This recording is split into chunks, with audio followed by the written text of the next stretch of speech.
Hey folks, give me a hot second here to boost my signal, but we're going to be doing some adventure design today here for the upcoming Eberron adventure that I've been working on called Crystals of Mabar. So give me a hot second here to get my stream in order, just kick some signal, and then we'll be doing some of this map work along with some text. So give me a hot second here. The way the adventure is set up right now, it was a path. It was a hidden path that led down into a dungeon that occurs later on in the adventure, like one of the ways that people can find it. But it's not panning out properly to continue down that train of thought. So we got to change it. Hold on real quick while I do a Twitter thing here. Let's see. Live streaming D&D 5e encounter design for Eberron adventure. Hashtag TTRPGs.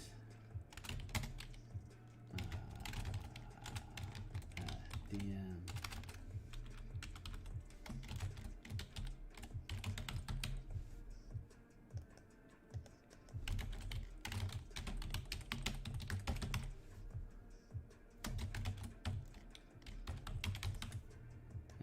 Okay, cool. So that should be good. Good. Cool. All right, so let's do some map. Hey guys, get my things lined up here. Proper like. That feels like proper. That doesn't seem.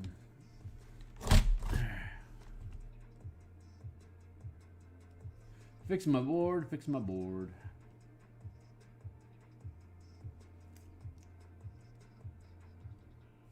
How's that looking? I need to fix my...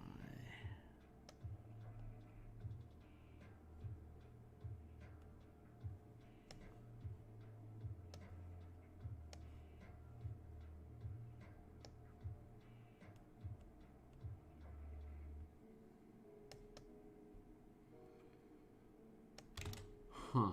What is going on with you? Is that what you needed to do?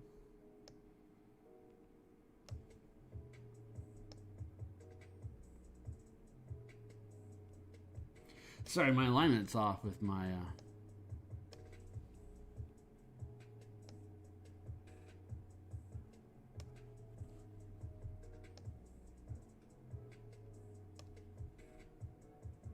I don't know why my screen alignment is off. Just want to fix that real quick. Sorry, folks.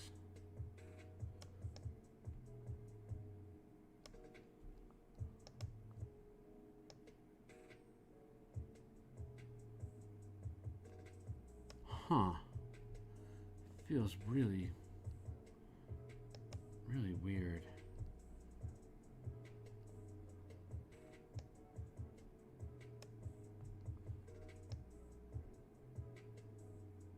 Yeah, I don't, strange. All right, things just don't seem to be lining up the way that I expect them to be. Anyway, whatever. It's close enough for science. So, let's see. Having sips of coffee.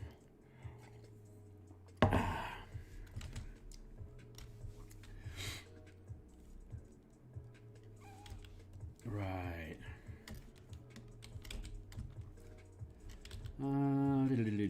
Okay, what I want to do is make sure that the spacing is correct.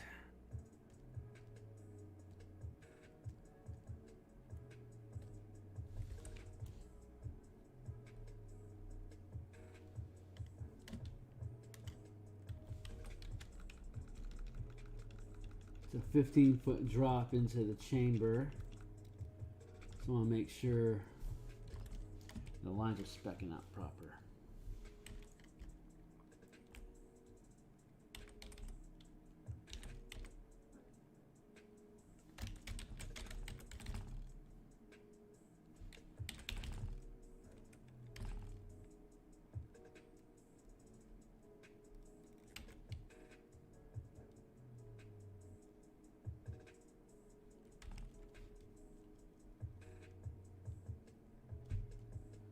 We'll futz on the map here. What is it, 6:30 something? We'll futz on the map here for a few, and then we'll switch over to attacks. I'm pretty happy with how it's coming along already.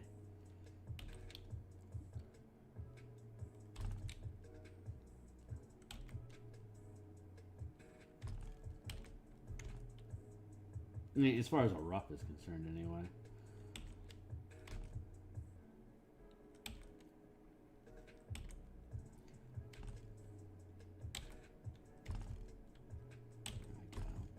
I've got to admit, the project intimidates me. I could be more aggressive than I have been with it. This is just me owning where I'm at with the project, so I can get out of the space I'm locked in. And that I want to stream the project, but I felt frozen because it's a huge project. It's the first adventure that I've actually professionally published. So full disclaimer there, but beyond that, there's a lot of moving parts and components to it that I just want to make sure that I get right. And so I've procrastinated it more than I intend to in my weekly production cycle. But this is going to be so I've gotten over streaming the whole thing. Like any component of it that I'm working on currently, like spoilers and stuff like that. Like once it's actually published, the full adventure is going to be visible anyway, and I don't think players spend a lot of time trolling around looking for adventure content. Like what a waste of their time. But it's going to be super useful for future projects for me to be able to have the entire adventure published on the DMsGuild, like the preview, 100% preview. So people can see how I build the thing here in stream, as well as the final product on DMsGuild, because it's part of a larger narrative about like how do I design adventures. So it's intimidating because it means a lot to me to do it right, but it's caused too much paralysis. I've been too shy about having it streamed here in the production mode.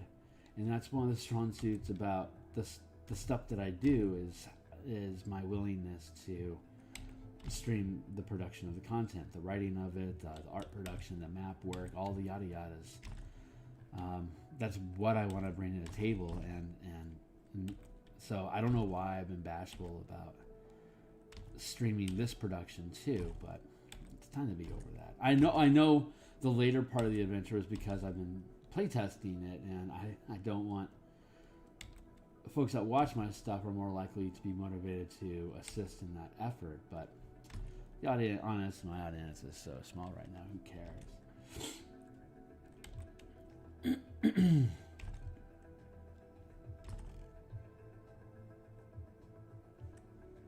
So that's where I was at. I just needed to just take ownership of it, so I don't have to worry about it limiting what I'm willing to do, or make me feel like this is something I'd love to stream, but I'm not ready to, so I'm going to hold off on it, blah, blah, blah. But the excitement of it's good. The content is, hopefully you'll enjoy it. You'll see it here in a little bit, at least some of it. But I'm pretty proud of it. Me and Andy have worked on it for a couple months now, at least.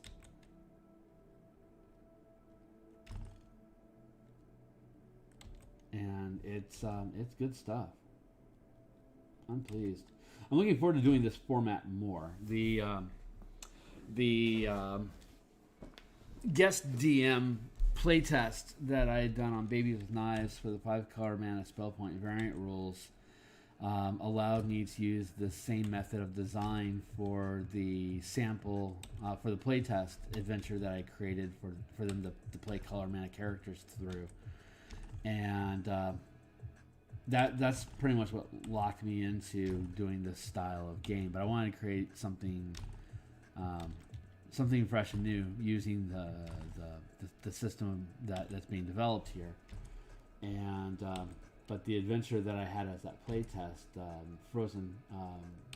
Storm of the Frozen Heart, that's something that I plan on doing hopefully next year, doing this same map and element design. It's about it's a heist mission inside of and a temple at the top of a frozen volcano.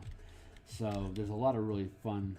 There's a lot of fun flavor to that, and a lot of cool mechanics involving cold and cold-based creatures and environmental challenges that I think warrant the same kind of treatment. So I'm looking forward to that. That will probably be 2023 that I do that, and that'll be my second adventure. That's going to be in the same progression, the same progressive formatting. This whole adventure is modular. Like you can, it'll play out for like 6 sessions if you let it. There's enough added content and tangential material that you can just add hours to it if you want. But it's also designed to be a one-shot. So it's like if you want to speed run this thing, you can use skip Act 1, Act 2, use encounter number 1, and then Act 3, use encounter 3, and then the finale. So you can there's like maybe 20 maps in here, but if you're doing a speed run one shot, then you only really need like 4 maps. There's 4 maps that you actually need, and it's like basically a map for each encounter until you're done. And it's roughly a 4-hour run if you're doing it just to minimize the content to get you through. Yeah, like I said, this is one of the added tangent adventures. It's a Sinkhole that is completely unnecessary to the story, but there's a number of like added optional encounters for each act that can add time to it if you're trying to insert this into a normal campaign instead of just doing a one shot. So we're doing the work, putting in the maps and doing the adventure design, and then we organize it so that it's going through through the most minimum. The adventure is structured into 4 acts, and the first act is is unnecessary unless you're adding it to a larger campaign. Only the second, third, and fourth act are the actual acts of it. Like if you're doing a one shot, those are like the only 3 acts you actually need. But like I said, it's designed to be spanned into a normal campaign. So it's kind of a toolkit full of stuff. There's a community in the first act that provides a lot of background and a lot of context. If you're doing a social encounter, like you're doing a social adventure, one of the hooks is that you get deputized by the outriding sheriff that just doesn't have time to tend to all these little small communities. So he deputizes reliable adventurers. So this is part of a larger campaign. You will have established yourself somehow as being reliable in the area, like through another adventure that you had done. When that one concludes, you get tapped up. It's like, hey, you guys are reliable. There's some other things that are on my plate. If you want to keep doing this, go check this little Thorpe out, and that's what leads the players to this region. But there's 5 other hooks that get you to the region if you're not already in it, and minimizes contact with the Thorpe, because the Thorpe is a huge time killer. Just pedaling around the place without talking to anybody, just physically exploring the space of everyone. In one scenario, everyone's dead. In another scenario, no one is dead yet. Well, a couple people are dead, and that's why they're concerned. And other hooks, it's escalated to the point that everyone is dead and it needs more immediate attention, thus triggering the urgency warranted for a one shot to keep you in the environment and exploring it instead of backing off and considering your options. So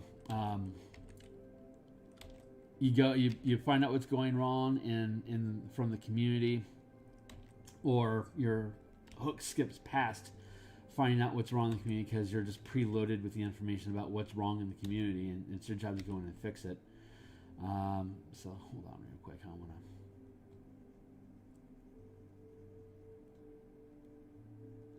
to work on I don't want to fill in this area too much because then it becomes like difficult for you to navigate. I mean, it's just a side shot, so it doesn't actually. It's not actually intended for. What's the word I'm looking for? Being traversed by miniatures, but it's scaled properly so it can be. So like you would normally like have your character and in a VTT environment. Hey dude, why don't you? Thank you. In a VTT environment, like all this stuff would be blacked out on your VTT map, and then so you only have this one. So you have this little block, representing your characters, and you're introduced to this environment. You can see it like here's a mushroom field, here's another mushroom scattered around, and then here's the actual sinkhole that leads in. DM can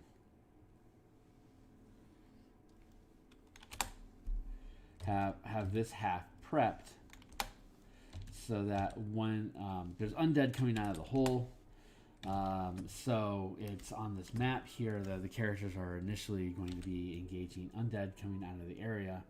This is the sinkhole here that's reflected here, so the undead are it's like if this is undead, like the undead are crawling out of that space up into this environment. And so it's possible that you would have characters that want to traverse the space because it's a verticality that leads down in a dungeon. I guess it would be like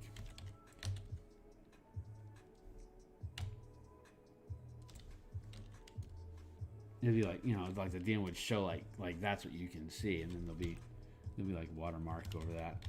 So anyway, that's the thought behind that. So you wanna provide the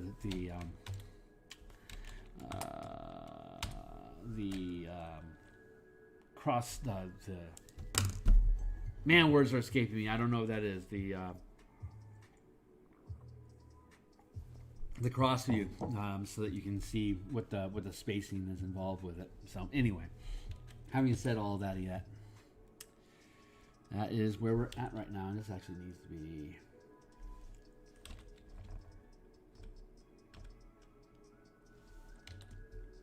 10 feet deep, and that's too thick of a line.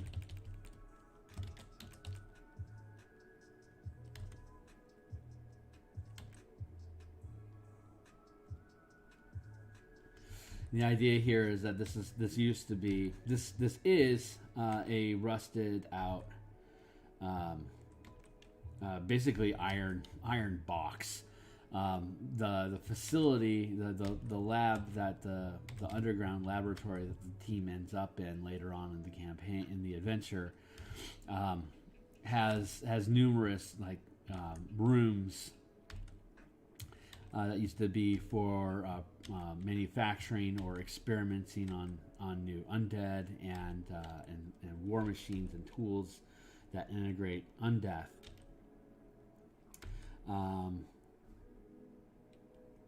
So they're all in these in these iron, these pig iron square containers, and this one is this is like centuries ago in Karnathi, before they banned a number of different types of experimentations because of the danger that was involved with it. But when they realized that the war was going to slog on for hundreds of years, Karnathi in particular got kind of aggressive about what new tech can we bring to the battlefield to try to minimize our losses while we find a faster solution to getting out of all this.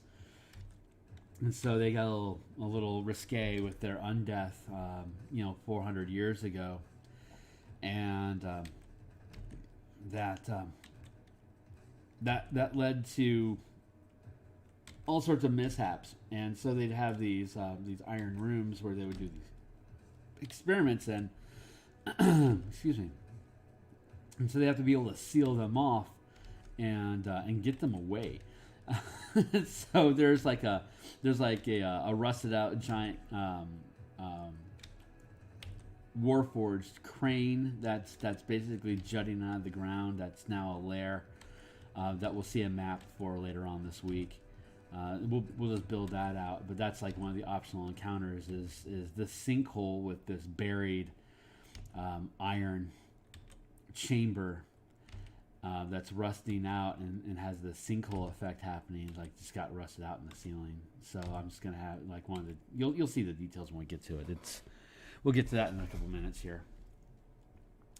But yeah, the container's decayed, and it's just a mass grave. They just piled a bunch of failed undead experiments into it and just buried it. So what could possibly go wrong with burying undead?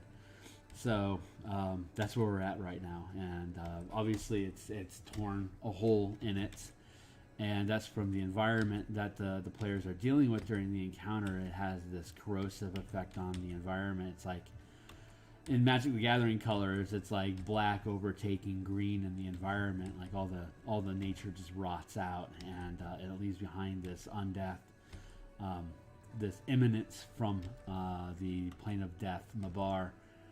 And so that's kind of the whole theme, is that crystals of Mabar. There's a Mabar manifest zone in Karrnathi. That's why Karrnathi's so hung up on undead. It's because, well, we have these Mabar manifest zones that kind of just crop up in our communities. So we need to learn how to make peace with that. And so they got into undead as a resource. And it leads to some horrible ethical decisions after a while, because being exposed to necrotic energies an extended period of time kind of rots the brain. So you deal with the deck that you got, and these are the lands that these people have, but the rest of the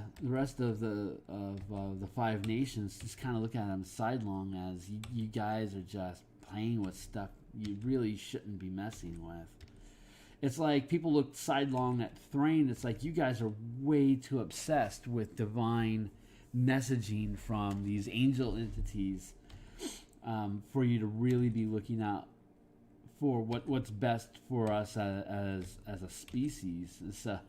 So I mean, all these different nations that have these different solutions that can cause just bigger problems.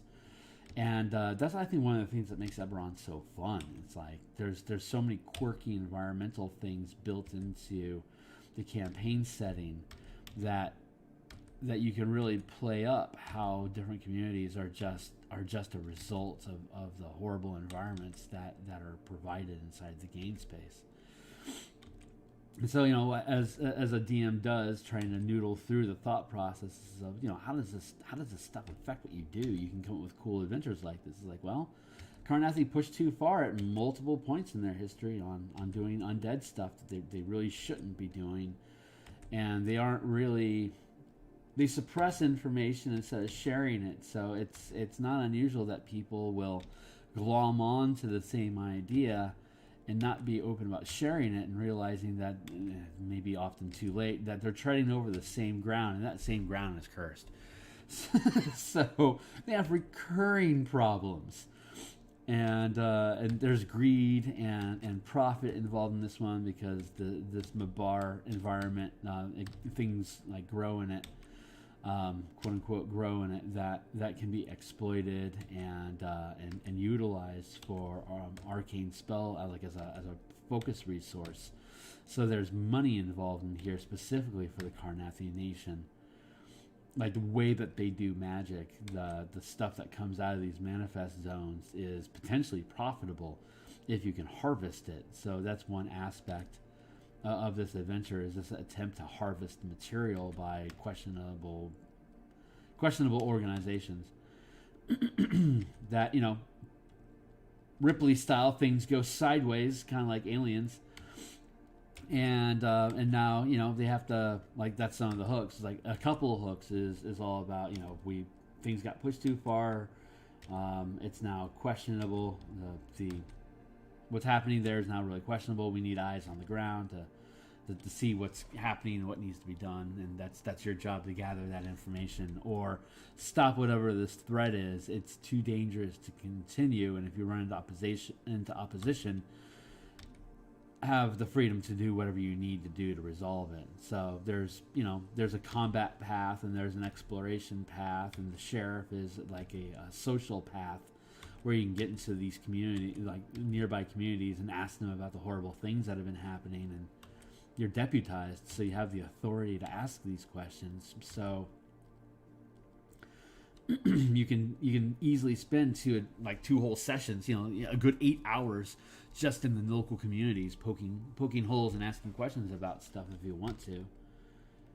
That's what we found in the initial playtest, is like the environment, the stuff that's presented in these environments is interesting enough, and there's enough fiddly bits involved with it that's like, oh, we want to experiment on this stuff. Yes, you can make poison out of these things, or yes, you can use them for exotic materials to make potions with. It's like, oh, I totally want to chew on that idea. It's like, if you're not in a hurry, please do. It's fun. People like harvesting things and making use of the environment and different resources that they find inside the adventure. The way that games work, like Minecraft and stuff like that, the way that the games just work, it's like you're looking for components to build things with. So if you build an adventure that has components to build things with, it's immediately going to get more engagement from people that like doing crafting. So anyway, I'm just rambling on and philosophizing again. That's kind of what I do here. Here and here.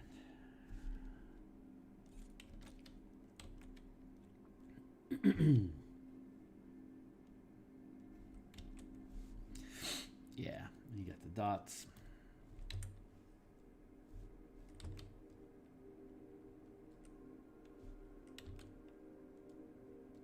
Put that here. 1, 2.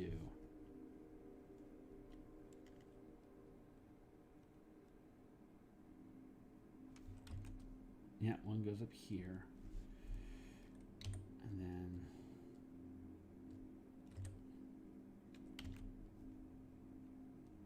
two goes here.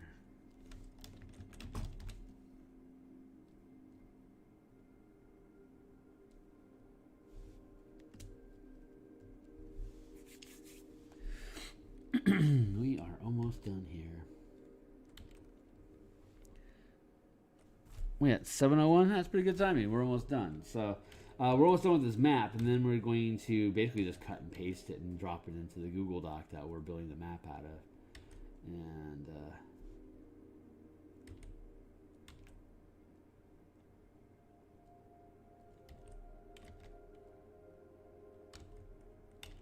then we'll take it from there.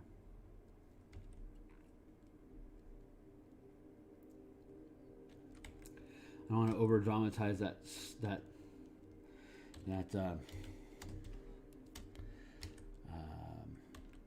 the sagging in the container. I still want to have visible. There we go. Okay, and then I'm going to grab reference documents down here.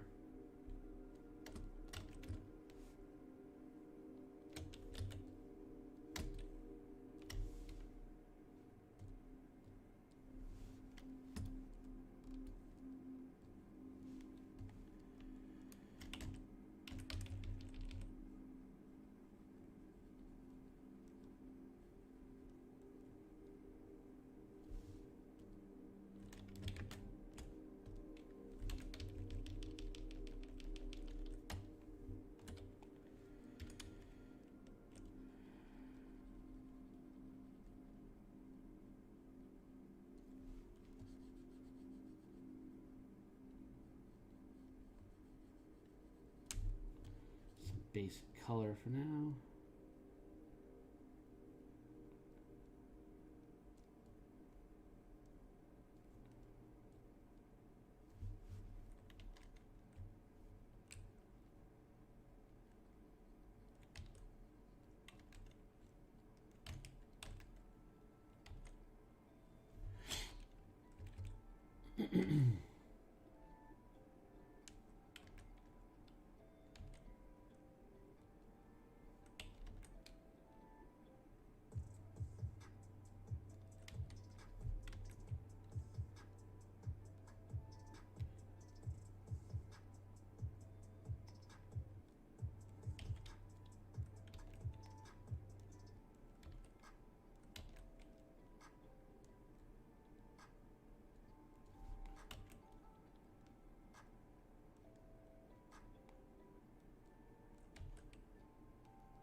Ground seepage.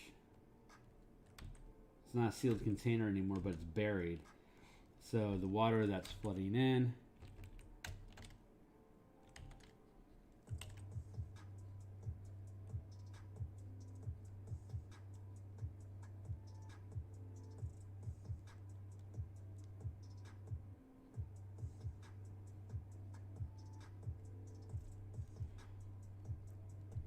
Fills the container, but slowly drains out.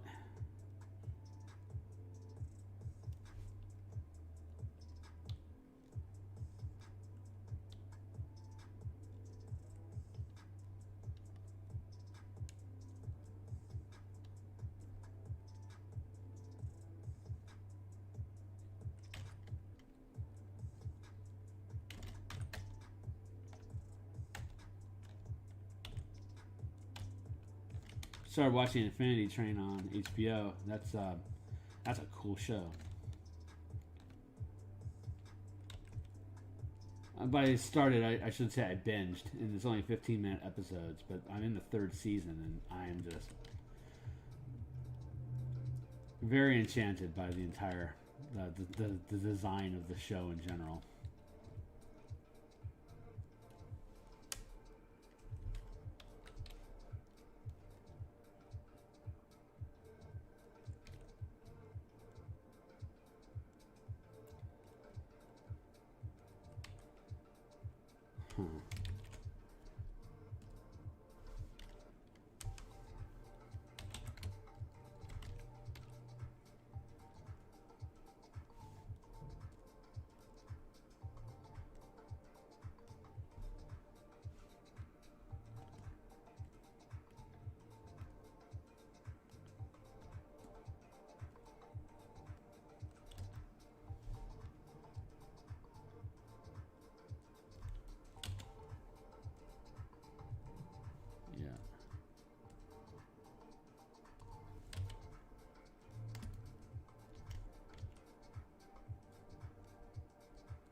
No, that's a fair amount of mound.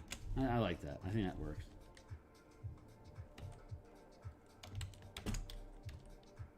So we'll keep that.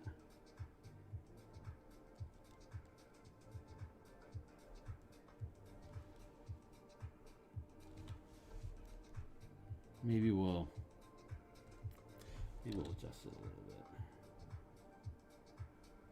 bit. No. That's correct for the description. That looks good. Now we'll go with that. So that's our build.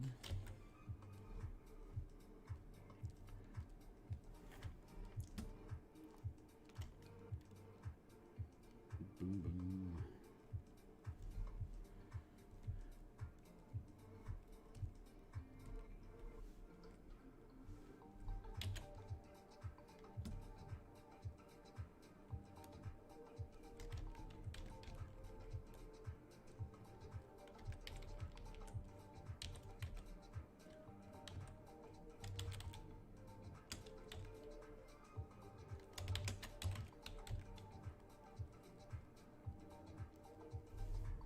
Ready.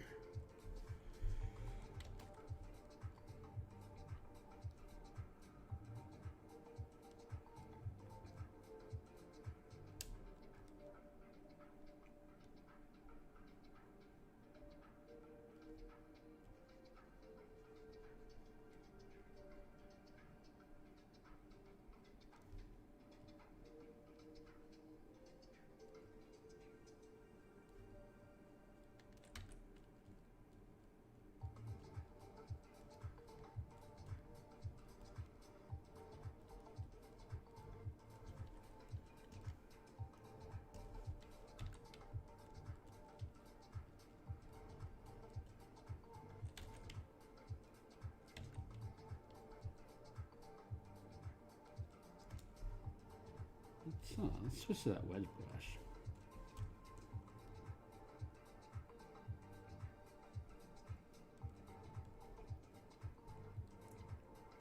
A little bit more effective than scooting the paint around.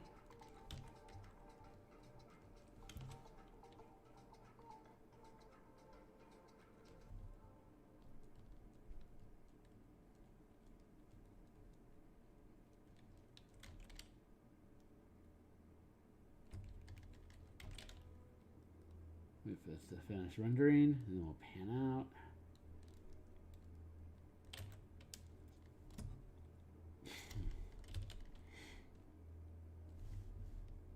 There, and then here, and then the actual chamber itself.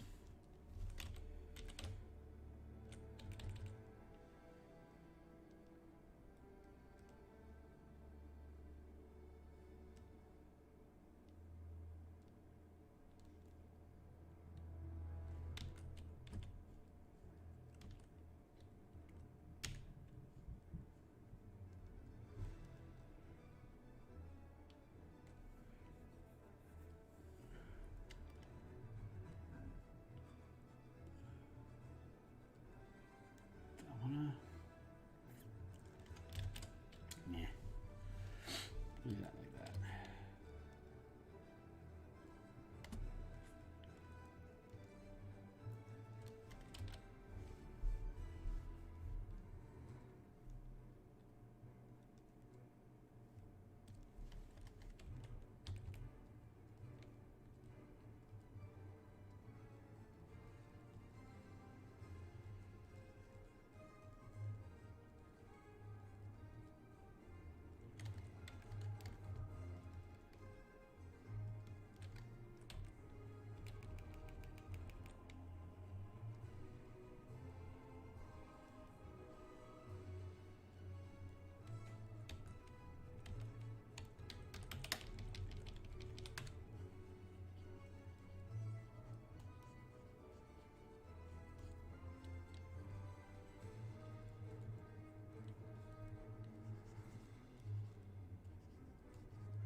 Ah, feels pretty good.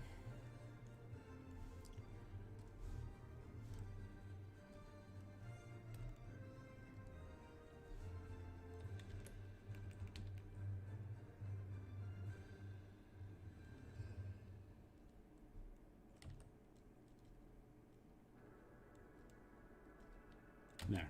Okay, that feels pretty good. So we will do that. We're going to hit save. And then we're going to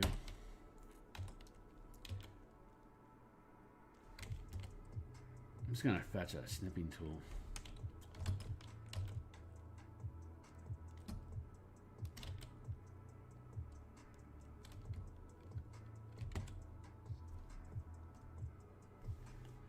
And then just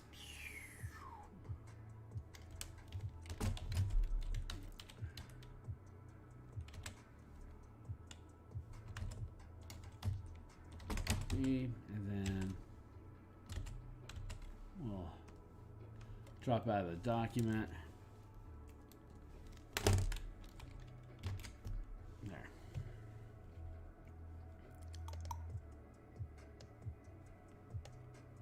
Jump into the document here.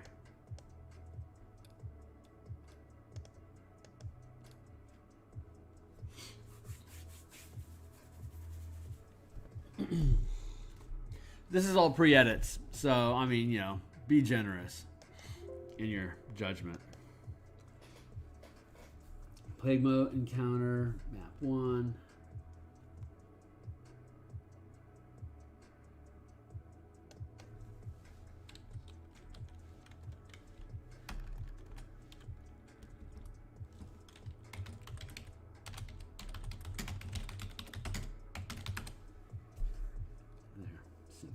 Map. Let's see. So one of the plague moat sinkholes. There's numerous sinkholes throughout this environment. The whole terrain is rotting out from below, and it's causing it to become a swamp. It's like the firmament, the top soil is just liquefying.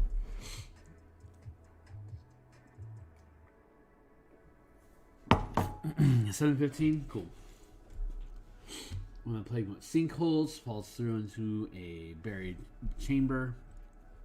Long forgotten in the forest, full of undead, animated by plague mist saturating the bedrock near the underground facility.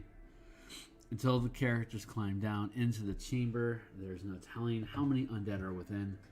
The DM can lure the heroes to the hole by having undead climb out and attack the heroes one by one or in groups of 5 at once through the mist.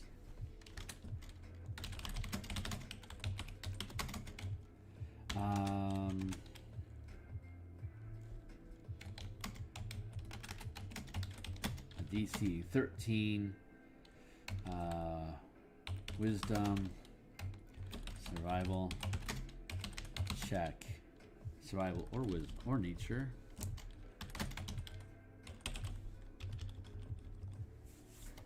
Will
I don't think we have just random undead in here. Tree of Woe, Gutted Colossus,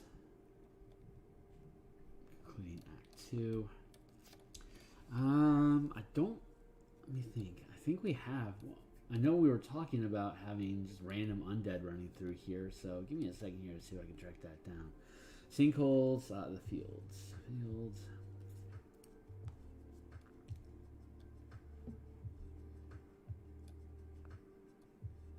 I need a moat map. Bunker barricade.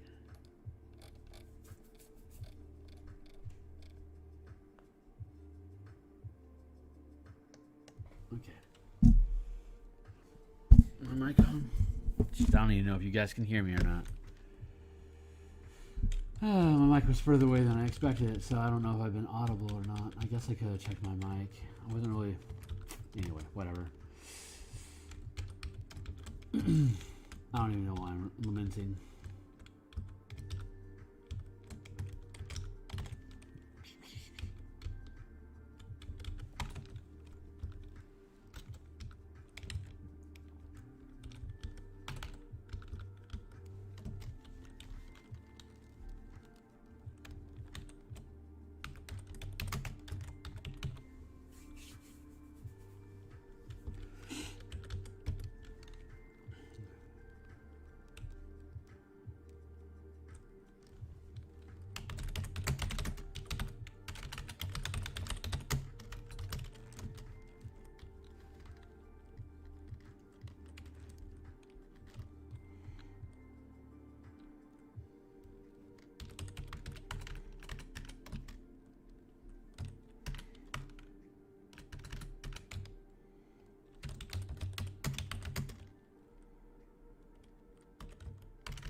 From the cemetery or the sunken fort as well. The dead are buried. All are buried throughout.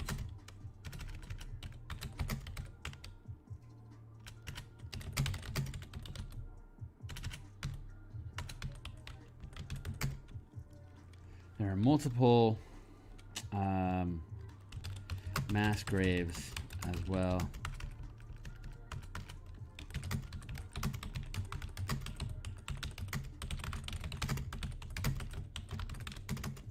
this region, the effects of the manifest zone are animating these forgotten dead.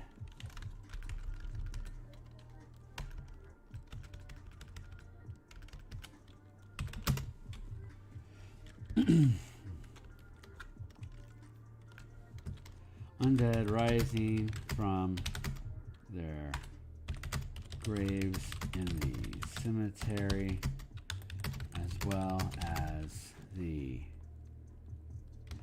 fort and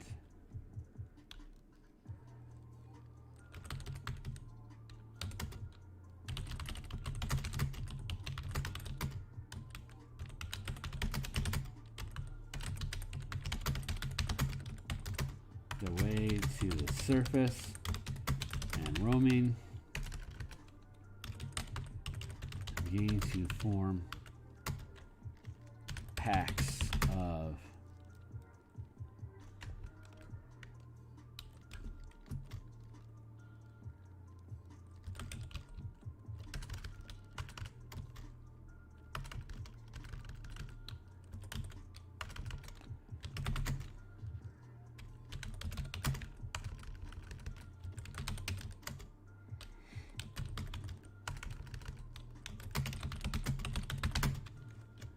as though they instinctively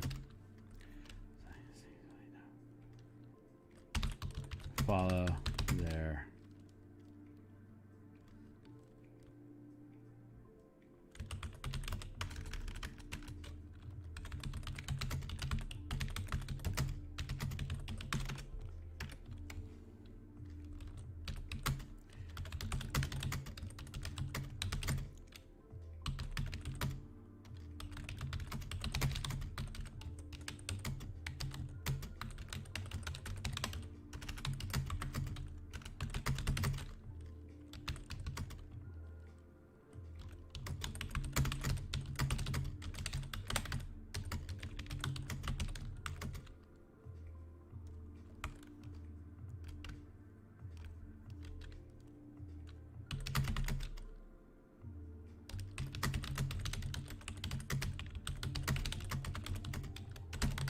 We'll find the wording for this stuff.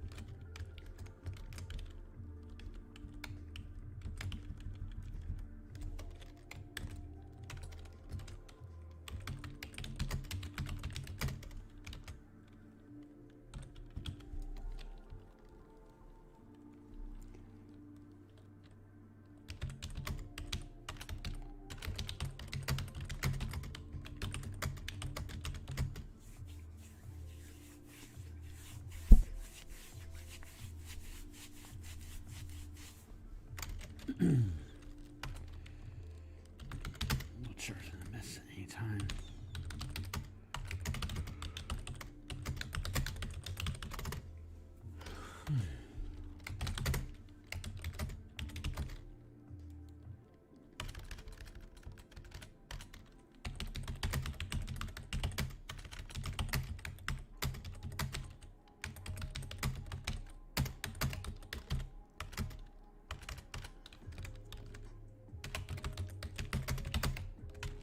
Wisdom.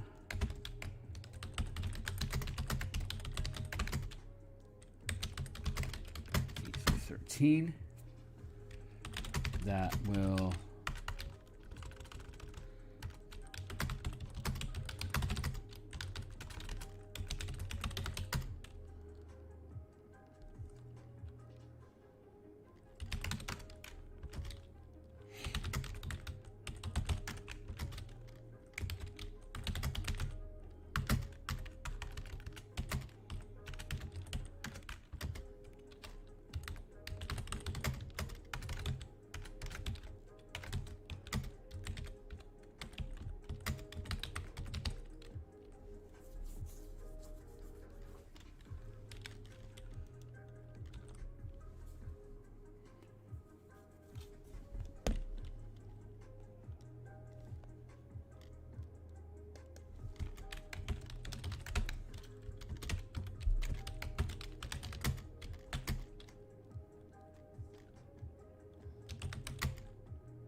we're going to look up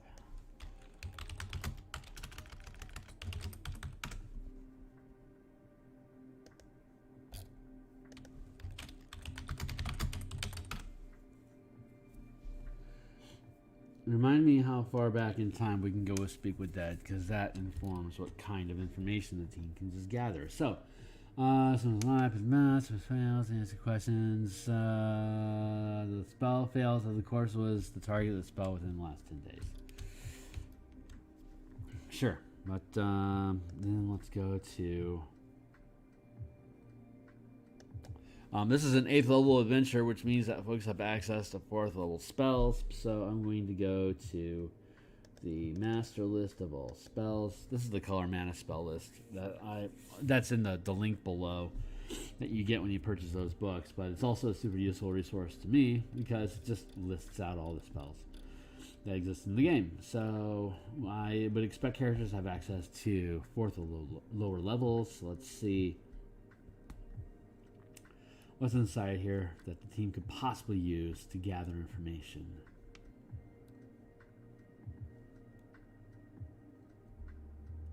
Nothing so far.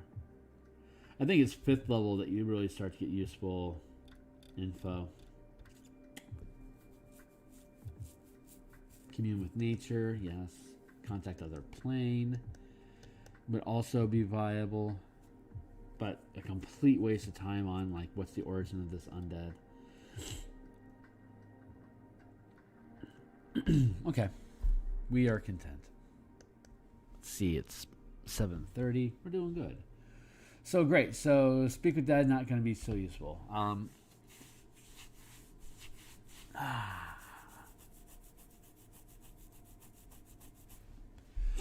Good morning.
Uniforms. Searching the undead yields little useful information. Undead from the cemetery wear uniforms that have rotted after 100 years that have rotted.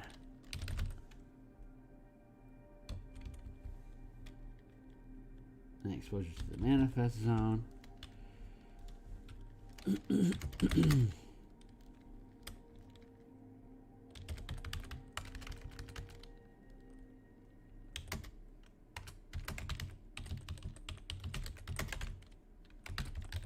History.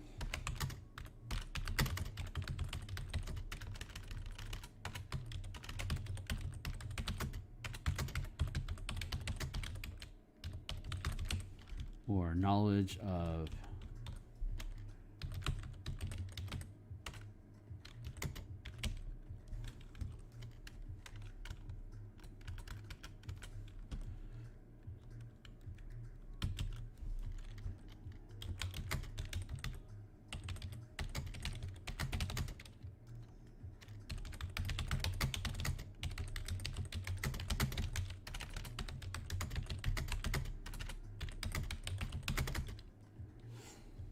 see.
There, good enough. So let's see. So encounter 2 Sinkhole. Plague mode is going to DM can lure. When the heroes close distance to the encounter area, they'll automatically see the sinkhole leading down. 3 crystal zombies crawl from.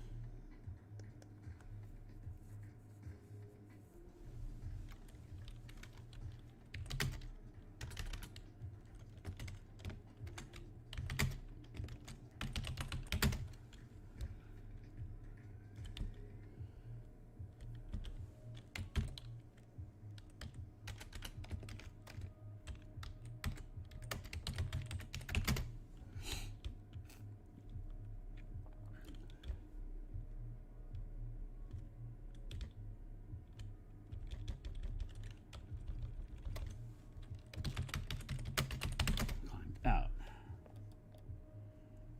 1, 2, 3. 1, 2, 3. 1. Sinkhole. The collapsed terrain is like a gaping wound in the earth. Undead claw up from below around the eroding edges of the hole to roam across the poisoned landscape.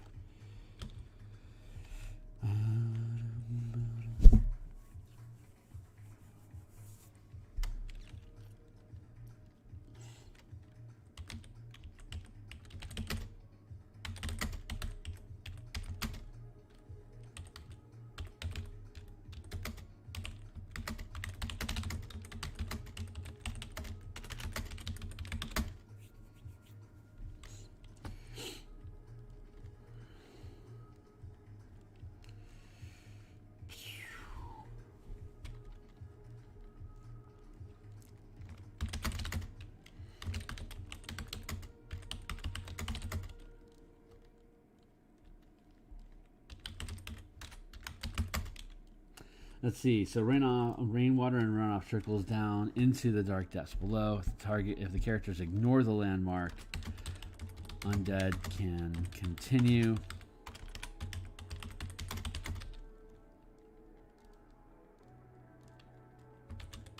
Spawn from this sinkhole. As the DM chooses.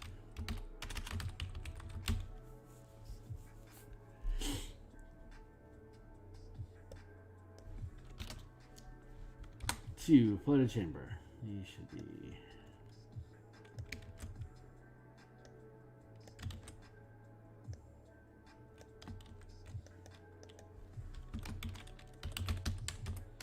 Buckled doors.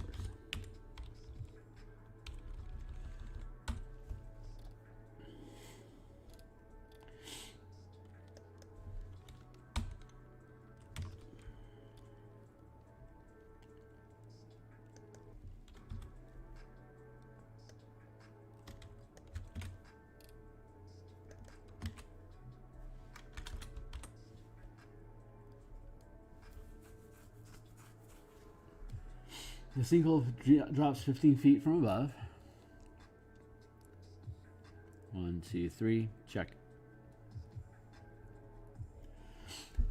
The sinkhole drops from 15 feet above. Rainwater fills this chamber, muddy and polluted from the foul tarmac above. Undead splash and flail at the sinkhole slopes to claw their way free from the darkness towards you. The chamber was once an iron box.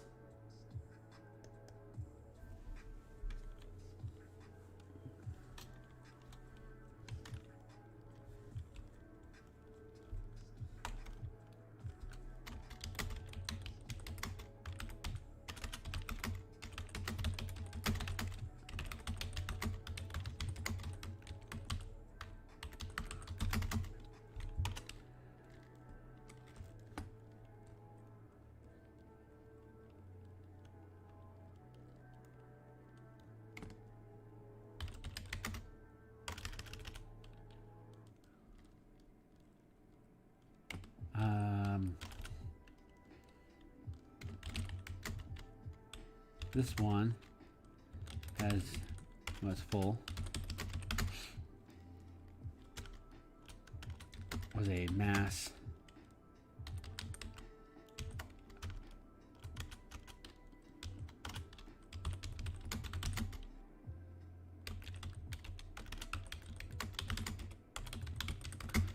This one was filled with corpses and sealed.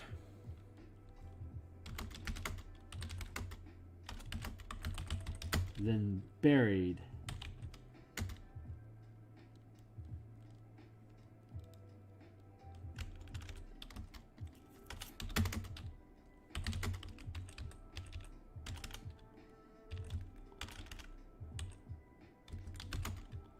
The Colossus.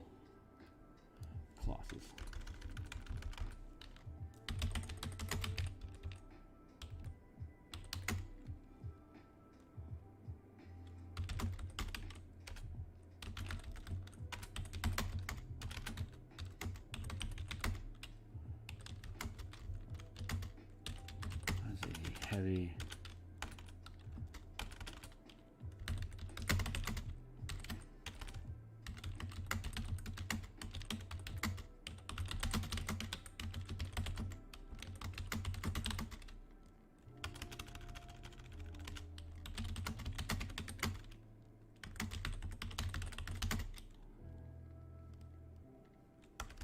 When it was an active location, an active area.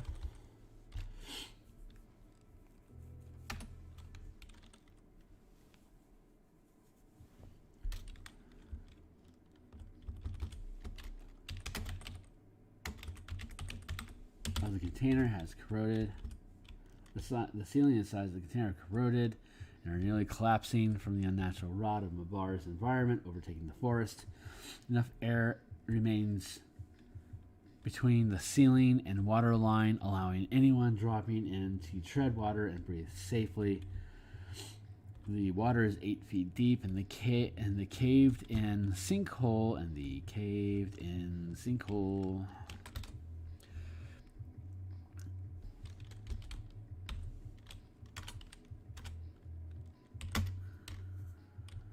has a pile of debris.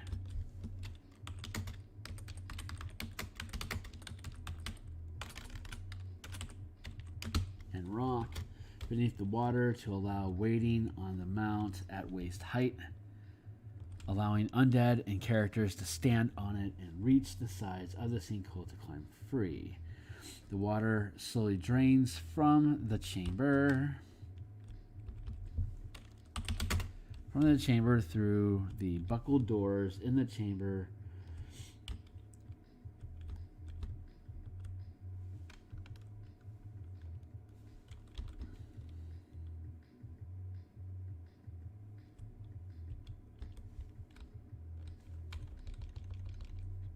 At a slower pace than the box is filling. And the box is filling. From runoff rainwater and sludge vegetation. If the characters drop into the chamber, only D4 plus 3 remain within. They'll attempt to jump up and grapple any heroes attempting to cautiously lower into the chamber, and will climb out to attack anyone that remains visible above. Or if they're anyone that remains above visibility not required.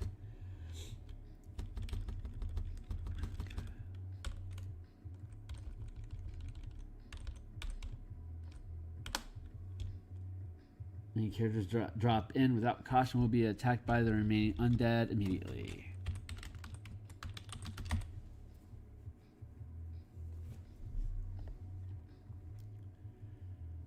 Buckled doors. The submerged door has rusted and buckled from the pressure of packed earth, warping the frame over the centuries. Whatever passages... No, there are no passages that lie beyond.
Which the characters can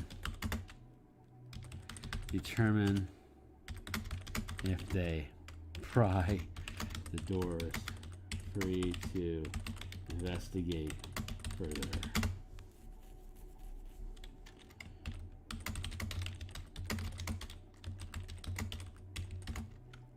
If doors are pried free, the water drains more quickly from the chamber, revealing only packed earth beyond.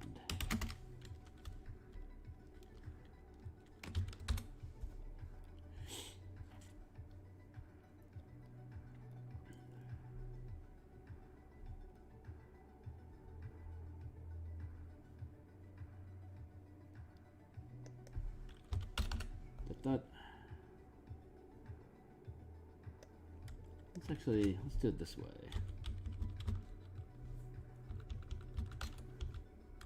No, this is the right way. This is the way. It's been an hour.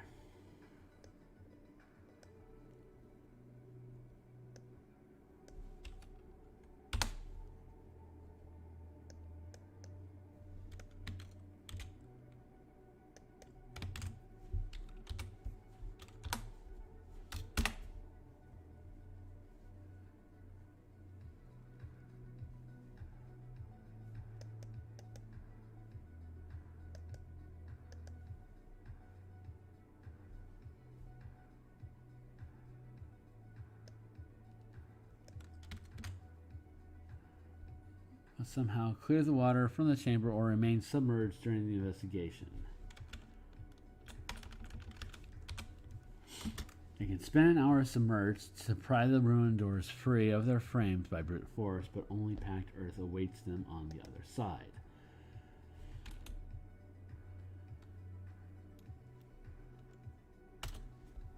Free to...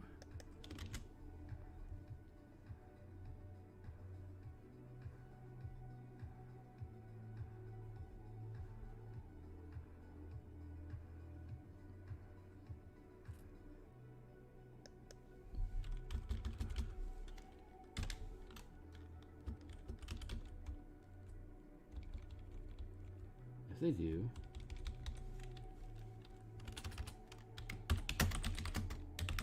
They do.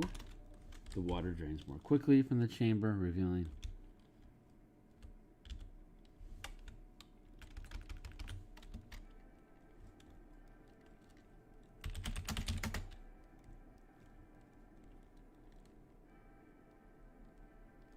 into the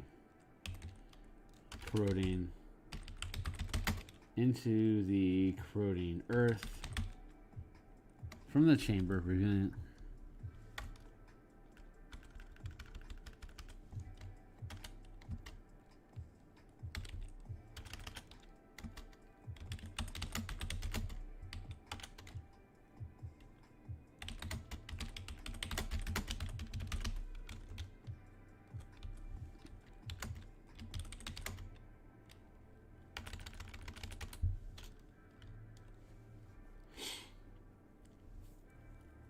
DM's note, similar chambers can be buried throughout the region, and undead can claw their way out at any time as the adventure demands. There can potentially be hundreds buried throughout the forest that eventually climb their way free.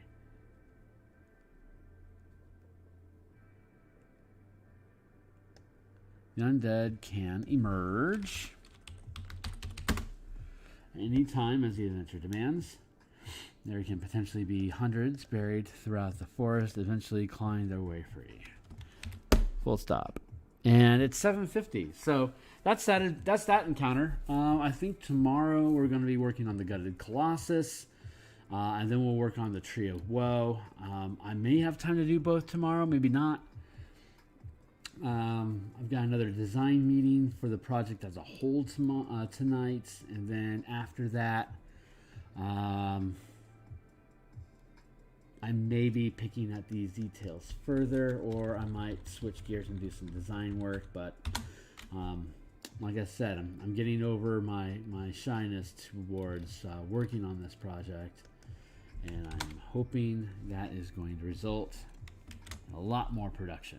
So we're close to having the front half of this thing finished off, the first two acts. The goal is to have these two acts cleaned up and off to edits, hopefully next week. So that's one of my major endeavors, is just to comb through here, make sure it's clean, keep touch base with Andy to make sure that we've got everything covered that we need, and then kick it off to Stuart for him to chew on. And while he does that, we can set up more playtesting for Act 3 and 4. So this thing's coming along. The hope is that we're going to be done with all the edits by the end of March and have the whole thing handed off so that it can be returned to us. Hopefully good to go on in April, but if it requires additional edits from Stuart's feedback, then it may punt to May. But I'm going to continue working on assets here. Once all the maps are done for the edit, then we can, then I can switch gears back over and start working on character, creature, and location art. So that's the big goal. That's the big picture of everything that we're doing here. But it's coming to a head. So stick around. Like, subscribe, follow me on Twitter.